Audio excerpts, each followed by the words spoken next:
We're on the 5th floor of the Museum of Modern Art, looking at probably their most famous painting, Vincent van Gogh's Starry Night. This is something that Van Gogh had been interested in before he painted this particular painting. He did another version of A Night Sky, which is very different. In the foreground, we see the giant undulating form of a cypress tree. And we don't see the bottom of that cypress tree. It's cut off at the bottom edge of the frame, and so we get the sense that it must be close to us. The sky takes up almost 3/4 of the canvas, and it reminds me of the great Dutch landscapes of the 17th century.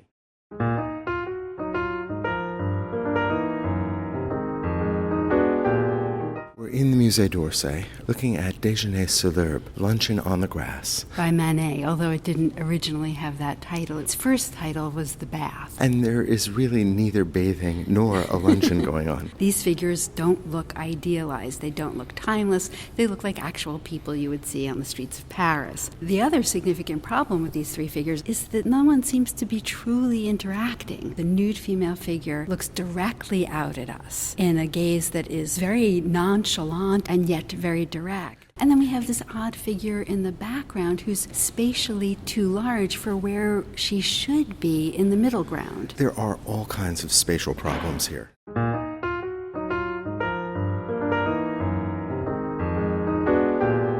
Edward Hopper is a special artist for a lot of us. Nighthawks, unquestionably the artist's most famous work. Themes of loneliness, alienation, voyeurism, quiet contemplation, and more. The scene depicts 4 people in a New York City diner at night. The main character of the piece seems to be the diner itself. Its diagonal lines are strong, accentuated by the counter and the stools. And we're seeing the diner at an odd angle, as if from the vantage of someone crossing the street. His subjects were both behind and in front of windows. Of course, windows are the place where the separation between outside and inside becomes complicated. And not because we can physically move through them, but because our sight does, because our gaze invades these private worlds. Hopper's windows vanish. They invite that voyeuristic look, knowing that houses, like people, can be penetrated with a gaze.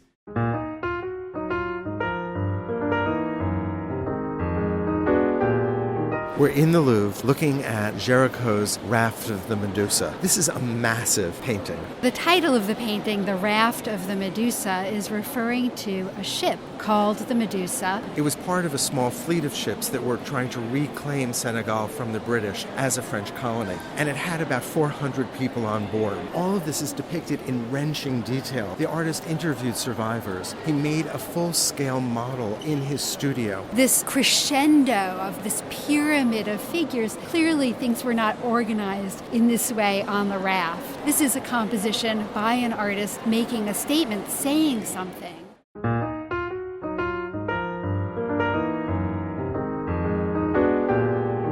Dynamism of a Dog on a Leash by Giacomo Balla. Now this is a perfect example of the futurists and their notion of movement. They were obsessed with fluidity and showing movement in action. Here we see it with a repetition of shapes. For instance, the dog's feet scurrying along. We see so many of those little feet. And as you can see, it stays fresh and still feels fantastic.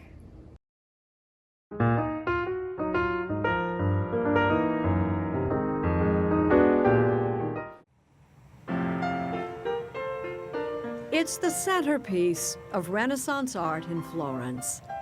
One of the most revered works of art on earth, this statue of David. Right here.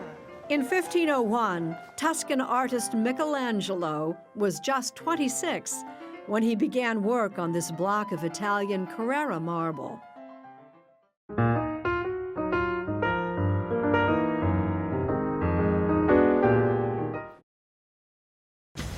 The Colosseum was, and still is, colossal. It's the great example of ancient Roman engineering. It's built with 2 theaters facing each other. That's what an amphitheater is. So twice as many people could enjoy the entertainment.